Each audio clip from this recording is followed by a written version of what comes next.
Caro aluno, seja bem-vindo aos métodos quantitativos aplicados à administração. Eu sou o professor Pedro Afonso Cortes e seguirei com você ao longo deste módulo dessa disciplina. Para começar o estudo deste módulo, eu gostaria de conversar com vocês um pouco sobre o que é a estatística.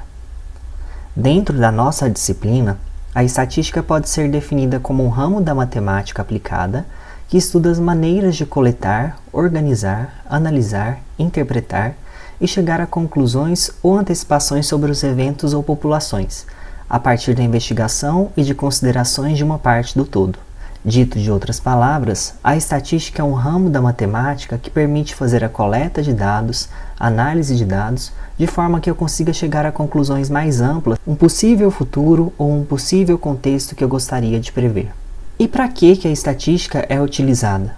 O uso da estatística está relacionado com a necessidade das organizações e dos próprios seres humanos, seja no estudo da população, como é o caso da demografia, nas tomadas de decisões nos setores econômicos, como a economia, no controle de qualidade e monitoramento de resultados em um processo produtivo, como é o caso da engenharia, na previsão de fenômenos futuros evidenciados em situações anteriores, como é o caso aqui da administração, dessa nossa aplicação na ciência gerencial que busca prever aquilo que já realizamos nas organizações e de que forma nós podemos antecipar as decisões gerenciais para tomar caminhos de gestão mais acertados ao longo do tempo. Existe ainda aplicação em diferentes outras áreas que você pode tomar nota ao olhar o nosso material complementar de estudo. Dentro da estatística, nós temos três grandes áreas: a estatística descritiva, a estatística inferencial e a estatística probabilística. Começaremos agora tratando da estatística descritiva. A estatística descritiva ela se responsabiliza pela descrição dos dados, ou em outras palavras, a coleta, a apresentação, geralmente por meio de gráficos ou tabelas, que apresentarão números organizados em dados, de modo que seja mais fácil ao gestor, à população, à pessoa que está frente àqueles dados conseguir interpretá-lo. Aqui temos um exemplo de estatística descritiva, que neste caso se constitui com a aplicação por meio de gráficos. Temos valores à esquerda, temos os meses na linha inferior, e aí é apresentado um gráfico de linha que demonstra a venda de uma loja de calçados durante o ano de 2017. Temos também, na estatística descritiva, a possibilidade de apresentação em tabelas ou quadros. Neste caso, nós temos um quadro, que é uma distribuição de frequência das notas de estatísticas de 20 estudantes. Então, temos as notas dos estudantes na primeira coluna, que varia de 5 até 10. Temos a frequência ou a quantidade de vezes que estudantes obtiveram essas notas. Então, 6 estudantes obtiveram nota 5, 4 estudantes obtiveram nota 6 e assim por diante. E temos a frequência relativa, que nada mais é do que a representação percentual dessa quantidade de vezes que os estudantes retiraram essa nota. Por exemplo, 6 estudantes tiraram nota 5 e isto representa 30% do total. 4 estudantes tiraram nota 6 e isso representa 20% do total.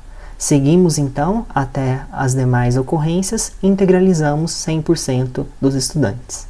A estatística inferencial trata da utilização dos dados obtidos na estatística descritiva de uma forma a facilitar a interpretação por meio de estimativas ou hipóteses sobre eventos prováveis ou futuros. A característica das previsões realizadas na estatística é que ela é fundamentada nos dados.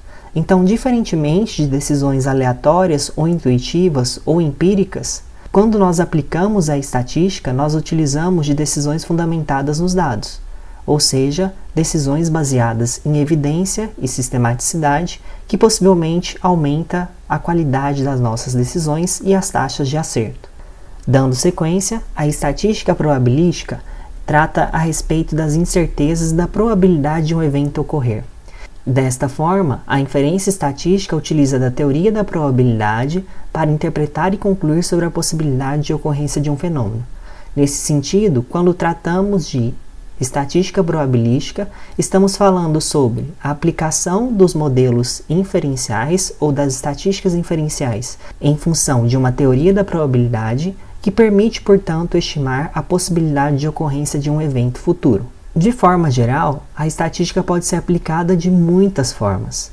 Nós temos, por exemplo, os jornais impressos, a televisão, os periódicos científicos. Diferentes locais que nós utilizamos para a comunicação ao longo do tempo apresentam, então, a estatística como uma forma de se comunicar e de apresentar ideias e fatos. Dentro da administração, nós podemos ter a estatística, por exemplo, no marketing, para ver o quanto o consumidor está interessado em algum produto. Ou podemos, na administração pública, usar das estatísticas em políticas públicas, que visam melhorar, por exemplo, a qualidade de vida das pessoas. De forma mais específica, na administração, finanças e ciências gerenciais, nós temos alguns exemplos. Veja, nós podemos ter analistas que, por meio de análises estatísticas, acompanham a variação de preços, perdas e ganhos de diferentes ações e outros objetos de interesse para investimento e apresentam, por meio de estatística, a opção mais adequada para investimento, ou onde estão as oportunidades de ganho. Temos também, por exemplo, análise de padrões de produtos, análise de metas, enfim, uma série de análises organizacionais que nos possibilita, com o uso da estatística, gerar um planejamento mais adequado e uma ciência gerencial ou uma prática gerencial mais direta, mais efetiva. Ocorre que, para a aplicação da estatística nas ciências gerenciais, usualmente nós utilizamos de etapas de estudo estatístico. A etapa começa então com um problema. Esse problema é transformado em variáveis, ou seja, possíveis representações do meu problema. Essas variáveis, então, são coletadas. Essas coletas de dados resultam em números que eu preciso organizar. Esses números organizados me permitem utilizar uma análise de dados que depois resulta em uma interpretação dessas análises nos resultados. E esses resultados fomentam a tomada de decisão relacionada a algum problema. Ocorre que, usualmente, os problemas não cessam. Então, por isso, temos um modelo cíclico. Termina-se um problema, aplica-se em outro. De uma forma mais resumida, o passo a passo do estudo estatístico perpassa por definir o problema, ou seja, o que precisa ser resolvido aqui nessa organização, depois planejar a coleta de dados. Isso entra em delineamento, que nada mais é do que como que eu vou fazer essa coleta, quais são essas variáveis, que tipo de estudo eu farei. Na sequência, então, nós trabalhamos com organização, apresentação e análise dos dados, que é a implementação do estudo em si. E por último, nós apresentamos os resultados e vamos para a decisão gerencial, que nada mais é do que a comunicação, a prática, o efetivo uso desse estudo estatístico. Por hoje é só. Iniciamos então aqui no nosso módulo, que é a estatística, da autora Grams. Espero que você acesse o Moodle e realize todas as atividades que temos lá proposta para o seu estudo. E até mais. Um grande abraço.